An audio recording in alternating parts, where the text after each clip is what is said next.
Good afternoon, everyone, and welcome to today's webinar on electronic prescribing in your practice. We can appreciate how busy you all are at the moment as we're continuing to experience this pandemic of COVID-19, so thank you for taking the time to join our webinar. If for some reason you cannot attend the entire session today, a recording of today's webinar will be made available by the end of this week. So before we kick off, I will just cover what's on the agenda for today. We'll start with a few pointers on how to use GoToWebinar. Then we'll begin the presentation. We'll have time for questions at the end of the presentation. If you have any questions about the audio or visual connection with GoToWebinar, we'll answer those immediately.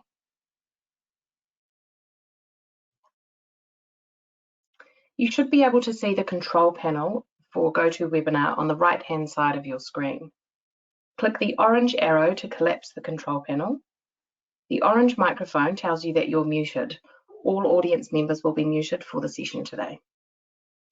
The next icon will either maximize or minimize the screen you're viewing the webinar in.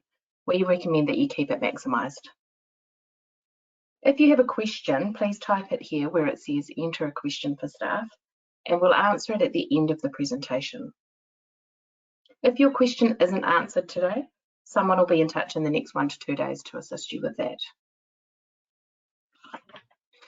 So, time to get started. My name's Holly Hodgson. I'm the Clinical Product Specialist here at Medtech, and I'll lead the presentation today. At the end of our session, Romit Walters, our Product Specialist, and Chrissy Patterson, our Product Manager, will commence the Q&A session. Before I start the demo, I want to point out that the webinar today is designed to show you the workflow of NZePS in the PMS itself. I'm not demonstrating every single functionality of NZePS or the status of the prescriptions. This is all explained clearly with screenshots and is available for everyone to access on our Insight customer portal. I'll list all of these resources at the end of the presentation today. So, the overarching structure of NZePS is that when you prescribe a medication, an electronic copy of that prescription is uploaded to what we call the broker. You still then print the physical prescription.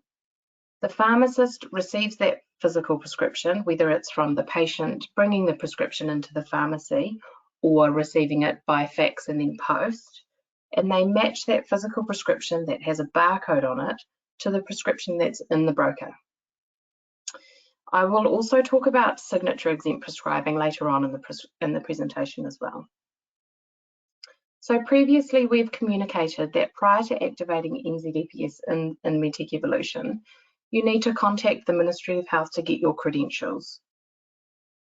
But in response to the COVID-19 pandemic and in order to encourage practices to utilise NZePS, all practices have had their credentials generated by the Ministry of Health already, so you can bypass that step now.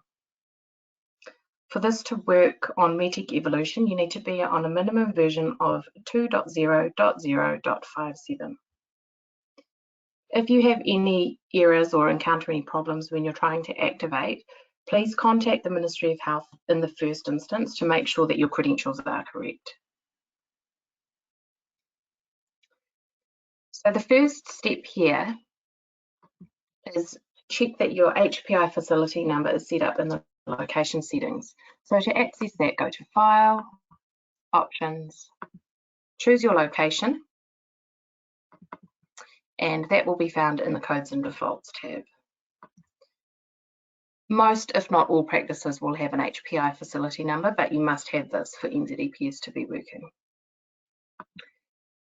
Next step is to identify all green scripts. So these are prescriptions that aren't dispensed by a pharmacist. The reason you need to do this is to make them identifiable in the PMS so they're not included in electronic prescribing. So that we've given a utility for, and that's found under the Utilities ribbon menu, and here, green script update. So that will identify all those medications automatically for you. If your practice doesn't use green scripts, then you can skip that step altogether. But if you do, then I would suggest you read the release notes to get the full step-by-step process on how to do that. So finally, we need to activate ourselves. So to do this, go to File, Options, and then under the Connected Health Information Services menu, EPS Setup. So you'll get this screen here. So what you need to do is tick the authorization and approval here, the two check boxes, and this button will say Activate. Mine's already been activated, obviously. If you've got any questions about the disclaimers or any of the information in this section here, then you can read the full release notes and it explains each step. Once you've completed this, we then need to activate which staff want to use NZePS. So just in case that's not clear already, not all prescribers need to use EPS if they don't want to. So you can sign up for NZePS as a clinic and then only have certain prescribers choose to use it. So in this Activate Staff tab here, this will list for you your staff, and the checkbox on the left-hand side will indicate who you're activating. In order to be activated, the staff member needs to be a provider and a service provider, and they must have an HPI CPN number and relevant registration number, such as the New Zealand Medical Council number, in the provider tab of the staff setup. If you're a clinic that has multiple locations, then you need to activate the staff for each of the locations.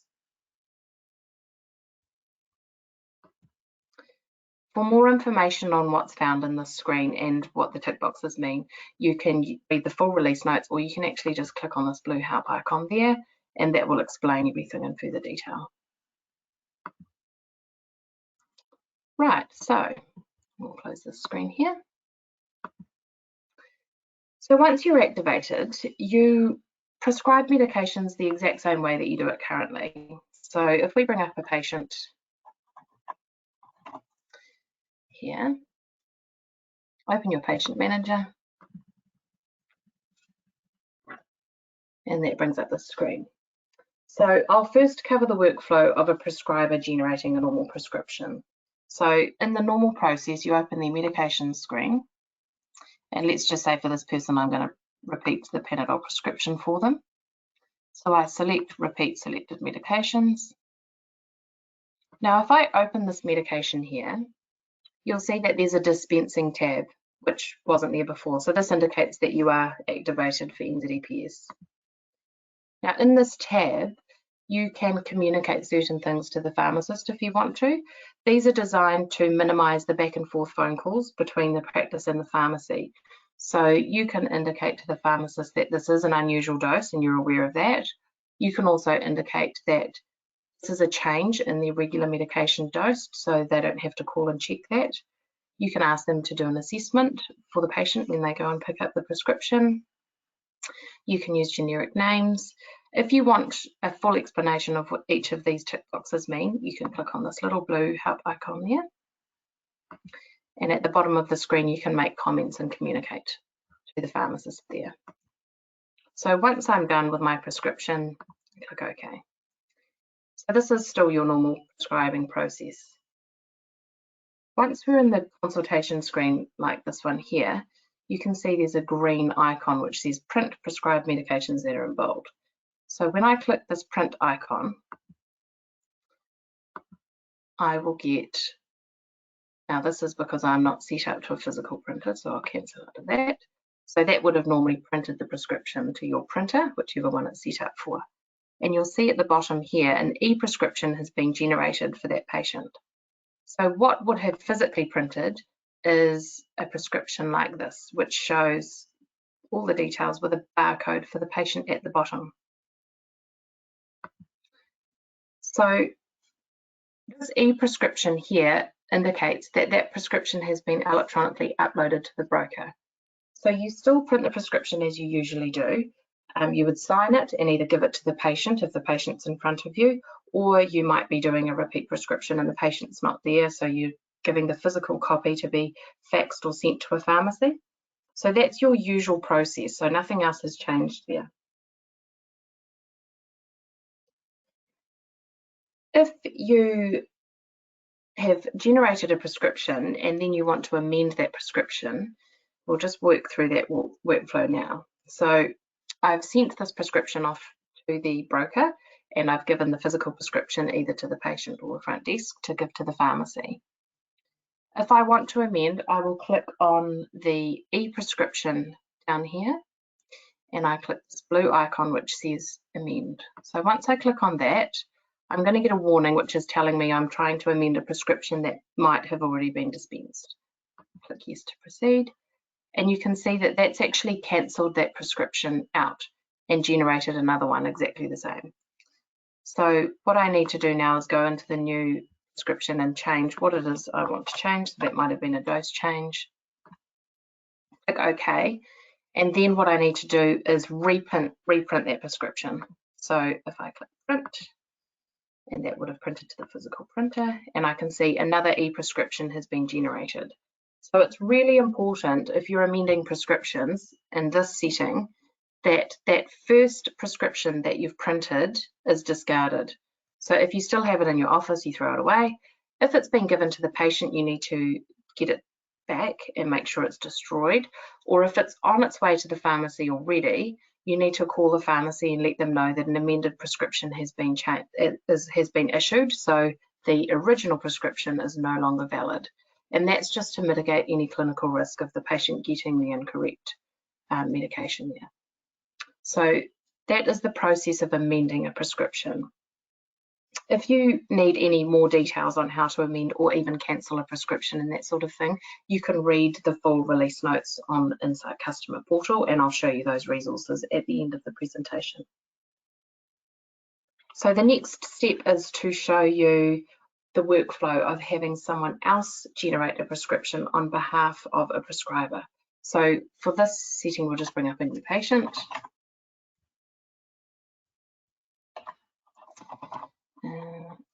Bring up this patient here. So in this setting, let's just say I'm the practice nurse and I'm going to be repeating a prescription on behalf of the patient for the GP to review. I select my medication that I want to repeat, and I click repeat selected medications. So for this medication here, instead of pressing this green icon, I'm going to press the orange one, which is print and park. So when I press this, excuse that message, that's just because I'm not in a live system. What I will have done is either printed that prescription, so I'll show you an example of what that would look like. So a print and park prescription has got no barcode at the bottom, and it also has got a draft watermark on it that you can see there. So if I physically printed it, that's what it will look like. And you can see here that it says parked e-prescription and it's in orange. So that's to signify that it hasn't gone to the broker yet. From here, it really depends on the workflow in your practice, how you manage this. So one scenario is that the nurse has printed that draft prescription and that physical prescription goes to the doctor. And the doctor reviews that prescription and decides that yes, they're happy to prescribe it, or no, they don't want to. So if they're happy to prescribe it, what they can do is highlight that e-prescription and then click on the green icon, which will then print the prescription with the barcode and upload that to the broker. Another scenario is one with less printing and less paper involved. So I can choose to have my print set to a PDF, such as what I've shown you already, and I can cancel that, so I don't need to save that PDF. And what happens is automatically a task is generated for the patient to say that this patient has an e-prescription which requires review. So this happens automatically for you when you press the print and park button.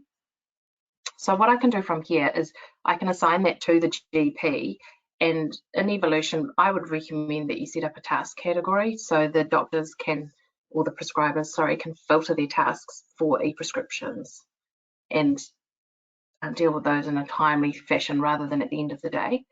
At the moment, there is a 1 hour window to do this for the parked prescriptions, but if that doesn't suit your workflows and you want that to be longer, we can change that for you. You just need to contact our support desk. So in that instance, you would either use the task manager to notify the prescriber that there's a prescription to review. Some practices drop the patient on the appointment queue for the doctor. You can do that as well and just annotate to say that there's a e-prescription, a repeat prescription to be verified. And then once verified, they click the print button there, and they would print that physical prescription with the barcode, and that changes to an e-prescription there. So those workflows that I've just covered is the normal NZePS process, where the physical barcoded prescription is provided to the pharmacy, and that's then matched to the electronic prescription stored in the broker with the matching barcode on it. So now we'll talk a little bit about paperless prescribing. So this is the process of emailing a PDF copy of that prescription to the patient or the pharmacy, which is then matched to the electronic prescription in the broker. So it's also called signature exempt prescribing, because you're not actually at any stage printing that prescription out and signing it. So there's a current Director General of Health waiver that permits signature exempt prescribing during the COVID-19 lockdown period. So the Ministry of Health have currently indicated that this will expire when the epidemic preparedness notice for COVID-19 is either expired or revoked. However, in the PMS itself, the functionality will be there. Signature exempt prescribing is not authorised for controlled drugs. So we will have a few questions probably about controlled drugs. I'll talk about those after this part of the presentation. So for a signature exempt prescription, you would prescribe your medications as per the usual process. So if I'm going to do that, I will prescribe for this patient, I'll give them some Panadol. So you need to remember that you must print that prescription to get the barcode on it. So you still have to go through that process itself. So I can see here that the prescription has been generated. So I click my icon to print the medication, which is how it uploads to the broker. And here I would have it set to not print physically. So exactly how I've got it now, it would I will set my printer to a PDF, which I'll show you in a minute, and then I can cancel that because we don't need to save that copy of the prescription. And what we need to do is click on the e-prescription itself, not the one above. Make sure you're on the e-prescription, and you're going to click this icon, which is send to fax or email the prescribed medications. So if I click on that, this little ellipsis here is linking through to my address book. So we have two scenarios. One would be that I'm sending it to a pharmacy that has no email address. So if I do that and I click email, what that's going to do is bring up my email client with the PDF attached to it. Sorry, it would help if I have that open. And it will show the prescription that it's trying to send, but I don't have an email address in there, so it won't send anywhere just yet. A lot of practices at this stage might choose to email it to the patient as well, in which case you're going to enter the pharmacy's email address and the patient's email address in there. The other option is I'm going to email it to a pharmacy that does have an email address in the address book. So you can see here I've got an email address populated in there. I click email, and what that's going to do is automatically populate the email address from that address book entry and send it that way. So this is depending on how your email is configured in the environment that you're working in. You may or may not see that email being sent, and I'll explain a little bit more about that shortly. So in order to be able to do signature exempt prescribing, there are a couple of steps that I'll go through with you now. So the first one is your print settings.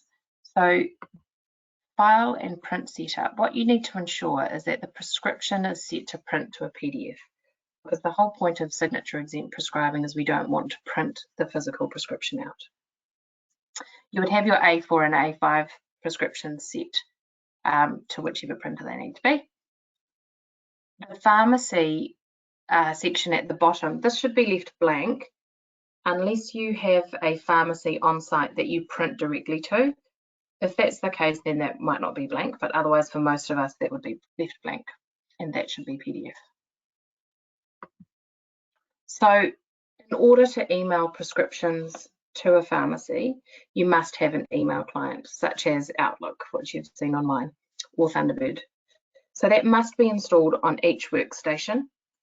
If you're working from home and remoting into a server, you need to make sure that there's an email client installed on that server.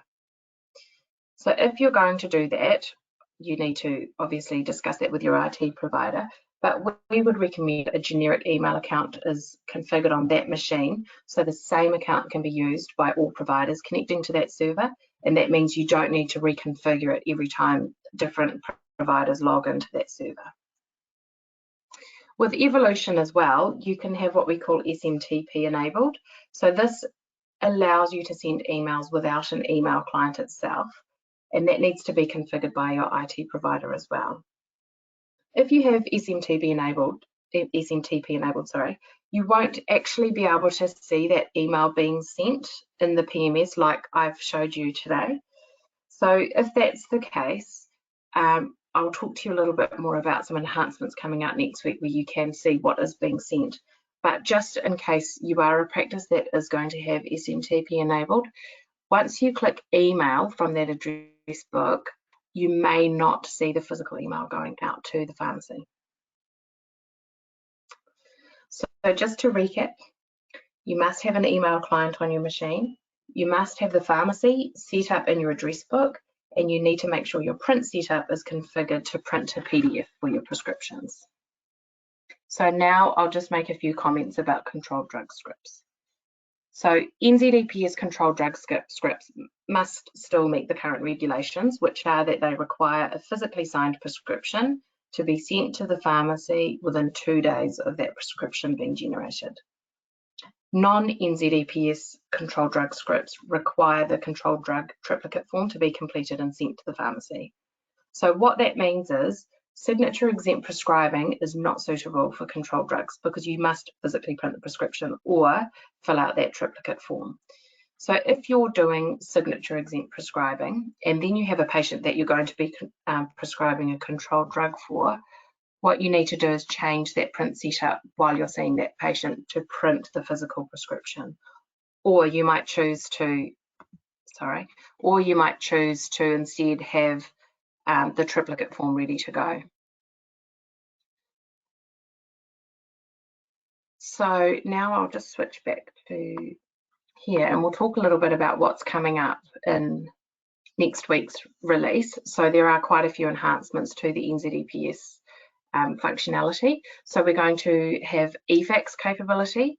We're going to have a write back into the daily record and daily treatment when a prescription is emailed, and also when a prescription is faxed. So that will help for those that are using SMTP that don't necessarily see that email traffic. You will be able to see in the daily record when it will capture that as an action. We are making some updates to the view medication screen, which provides audit details on the email or fax that's been done. We're going to update the indicator in the daily record and the daily treatment for that e-prescription to identify whether it was printed, emailed or faxed. And we're going to change the title of the email subject when you do email a prescription. It will automatically populate for prescription from XXX rather than just prescription itself. So all of our resources for NZePS is on our Insight customer portal. So that's insight.medtechglobal.com. And if you click on the COVID-19 resources heading, that will bring up the NZePS resources for either Medtech 32 or Evolution. In that section itself, you've got the option of either viewing the user guides and manuals, or there's a whole range of webinars that will go through each functionality step by step that you can view or read and give to the relevant people in your practice. So in summary, it's up to you and your individual prescribers on whether you want to use NZePS and whether that's signature exempt prescribing for now or not. We're here to support you in whichever you choose, and we can help you if you're having any issues with that. So that concludes my presentation, and what I'll do is hand over to Chrissy and Romit to answer some of the questions you might have had. I'll let them take over now. Thank you. Thanks, Holly. This one is actually for you first, Holly. Somebody has asked here if you could please show again how to amend the script. So if you could just quickly Sure. quickly Yeah, run through no that problem. workflow again. So when you've generated a prescription, you need to highlight on the prescription that you want to amend here and click this little blue icon. It's got an A on it. You might not be able to see that clearly.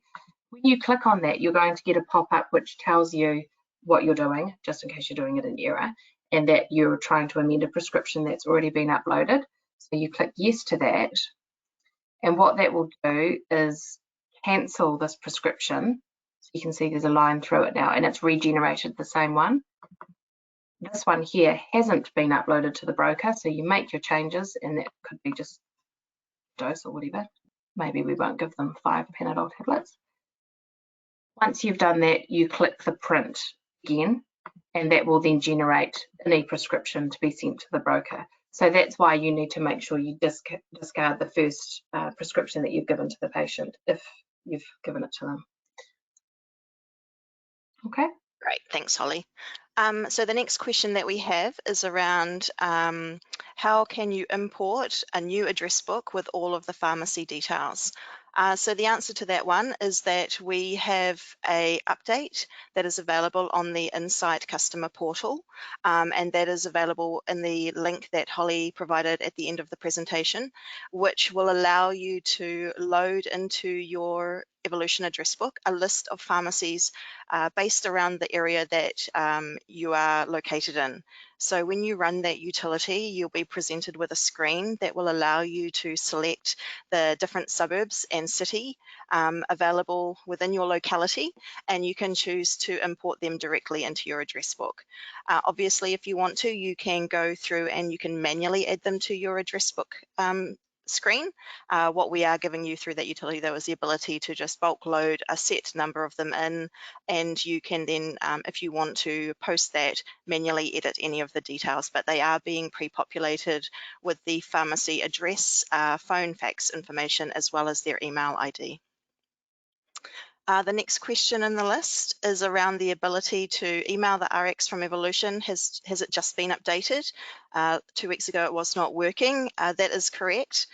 We did release an update to Evolution about a week and a half ago now for version 2.0.0.57. Your practice will need to be on that version to be able to email the scripts out of Medtech Evolution itself. The next question that we have here is around the date when the eFax capability will go live. It will go live, we're hoping to make it available by the beginning of next week, Wednesday at the latest. You will need to run an upgrade on your application, obviously, to get that eFax capability, along with the other enhancements that Holly mentioned just before in the slide deck. Do you need any specific software other than Medtech for eFaxing? No, it's an electronic faxing service. You will be required to sign up to an external service to get that eFax username and password credentials to use the system, and we'll provide all of those details at that time, but you don't need any other specific software or hardware enabled and installed on the software. The next question here is around, do you have to log off every time you change the print setup? You do need to log off the application when you change the print setup, unfortunately. It's just so that all of the information around the printers is loaded into the application when it starts. So if you change it, you need to log off and just log back on again so that those settings are recognized throughout the area of the application. A couple of other questions here now, more around the functionality, looks like have been raised. So I'll get Romit to answer some of these questions. Romit, the first question here is, why can I not edit a medication which has been submitted as part of an e-prescription? So the reason why you can't edit a medication which is part of an e-prescription is because we now have 2 copies of that medication or under that e-prescription, one from the hub where it's being stored waiting for the dispenser to bring it down, and one from your system. So if we make a change then there's going to be a discrepancy between the one from the hub and one from your system. So we make sure that you amend. That's what the amend functionality is, which essentially cancels the e-prescription and repeats those medications, and then you make those changes and then amend it again. And then generate an e-prescription from that. Great. Thank you. Okay, the next one here is that I am finding that I always change the I'm finding that I have to always change the number of days for the remind me if not dispensed in option in the dispensing screen. Is there a way to change the default number of days that it is set to? Yes, sure. Want me to show you, Romit, yes, in the location? Yep. Sorry, in the setup. Yep. So for that one, Sure. if we go into the EPS setup here, these are the default non-dispensing periods. So this is where you can set. Does that answer your question, Romit? This is the right one? Yeah, this is it. So this is a global setting, which when you go into the dispensing tab of the medication, which we can show that as well. Yeah, I can show you that. Yeah. So if you go into the dispensing tab of any medication, as long as you've got ePrescribing activated for your account, you can see a default day set here. If you're wanting to have it set to a different day for all prescribers by default, then you can change it from that global setting. Great. Okay, another one for Romit. Some prescribers are able to generate e-prescriptions, i.e. a prescription with a barcode on it, but I cannot. What am I doing wrong? Okay, so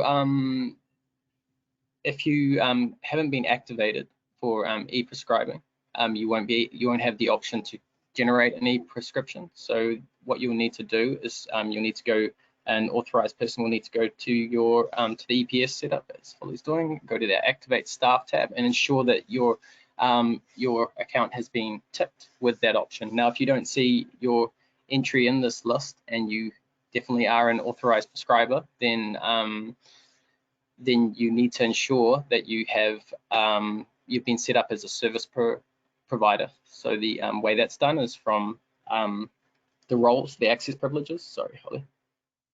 Down here, access privileges, role, and you just need to ensure that the role that has been assigned to your staff member account has the role type service provider, and that's what ensures that you're on that list. Great. Okay, cool. So a couple of other questions here. Someone has asked if this video will be available to watch later as they cannot get the sound to work. They probably won't hear me answering this question, but yes, this video will be available to watch later. It will be actually emailed to you as a link post the completion of the webinar, but we will also load it onto our Insight customer portal in the Evolution webinars section so that you or any other staff members within the practice will be able to view it later on at your own convenience. The next one is, how do you send it via fax once that facility is available? So Holly, if you just want to open up that window within the where you emailed from, you'll be able to see that there is also a fax button sitting in that screen when you go to, in that same screen where you go to email. So this option here, using that fax button, once you search for the recipient via your address book, as long as they have a fax number recorded, when you click on the fax button in that screen, you will be able to send it via the eFax service.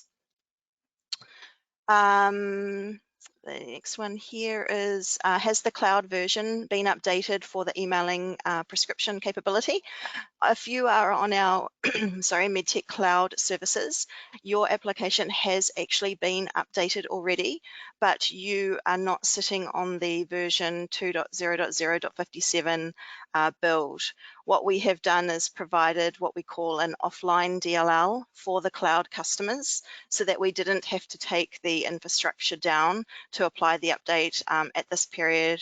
And have an extended outage period for you. We wanted to make sure that the system was up and running and available with the least amount of downtime. So we have deployed an offline DLL into that cloud environment, so the emailing capability is available for you if you sit in the cloud for access to Evolution. The next one here, if you're on Evolution and on the Evolution Cloud, how do we get the list of pharmacy addresses loaded? If you contact the cloud support team, they will be able to run their utility for you. You just need to advise them which city and suburbs you would like loaded in through that utility screen, and they can organize to have that completed for you. The next question here, again, where do I find the information with regards to bulk loading addresses for pharmacies? That's available on the Insight Customer Portal, and the link is available in the presentation that Holly went through during her system, but you will be able to find it on the COVID-19 resources page on Insight. Holly's just got it up just there, so you'll be able to see there on the page under NZePS Resources for Evolution, there is a pharmacy address book load utility, and there you can download the utility and all the release information around it. Romit, another question for you. I'm normally able to generate an e-prescription, but when I press the print prescribe medications button, that's the green button, a normal prescription prints and the e-prescription does not get generated. Yes, so that can occur if the provider from the medication. Hey Holly, can you just open one of the medications? Yeah, so if the provider set from the medication is set to a provider that is not activated for e-prescribing, then all the other medications that were going to be generated, even though they have a activated provider in them, they will not be put into an e-prescription. So all of the medications that you're going to put into an e-prescription, they must have a provider set up as an active provider. So if you run into that scenario, just check the provider field of the medication. Yep. Okay, cool. Another question here. It is very unfortunate that the way of mapping controlled scripts is so cumbersome that when we want to email all the rest. We have just been informed that the scripts that require signatures include codeine and I can't pronounce the other one, sorry, not just Class A drugs. What enhancements can we expect to make it easier to print and sign these scripts and send the rest via email? So at the moment, you will have to continue doing the process that you are. We are actually working on some enhancements with the Ministry of Health related to the workflow that is used for when you do prescribe those types of medications. So that is looking like it will be available to practices around the middle of May, and then you will have the capability to have those medications split out automatically to make them easier and be able to be sent.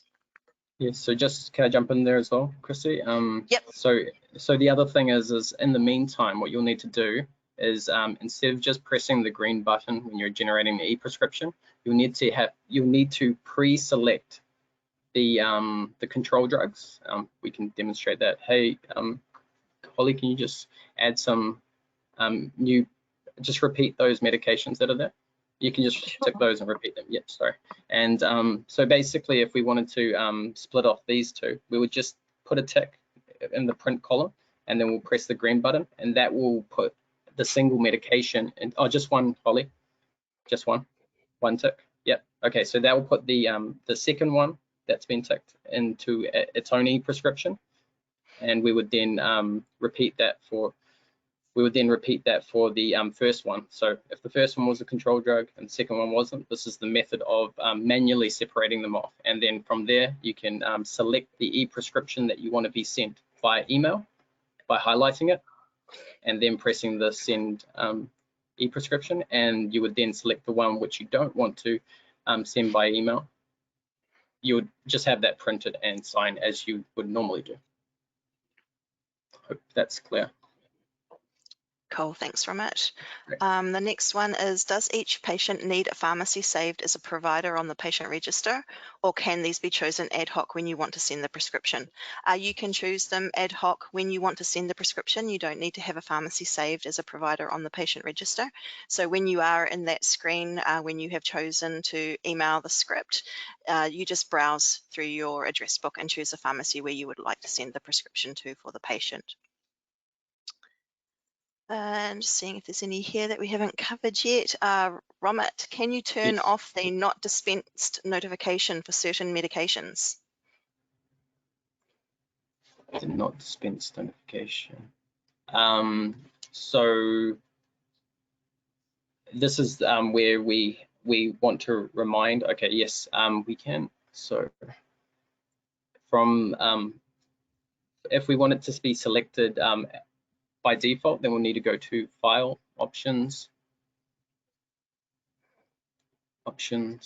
and then Connected Health Information, Service EPS Setup, and Activate Staff. And where it says non-dispensing notification, you need to have this unticked. And obviously, if you want it to be selected all the time for every medication that gets generated, then you have to have this tick. So this is just a default setting. And then Holly, if we just go into the medication section. Yeah. So then from the dispensing tab, we can see the remind me if not dispensed in will be ticked by default if that option under your staff setup is ticked, and unticked by default if it's unticked from the Activate Staff tab of the prescribing setup. You can, however, change that at that time. Yep. Yeah, so for practices, what you need to decide is what's the most common scenario. Are you likely to be prescribing medications that you don't need to be notified if the patient hasn't got it, or are you likely to want to be notified for most of them but not some of them? Because obviously with your Panadols and, you know, if you're giving antibiotics and things like that, you might not need to be notified every time the patient doesn't get them, or vice versa. So you as a practice can decide what suits you best.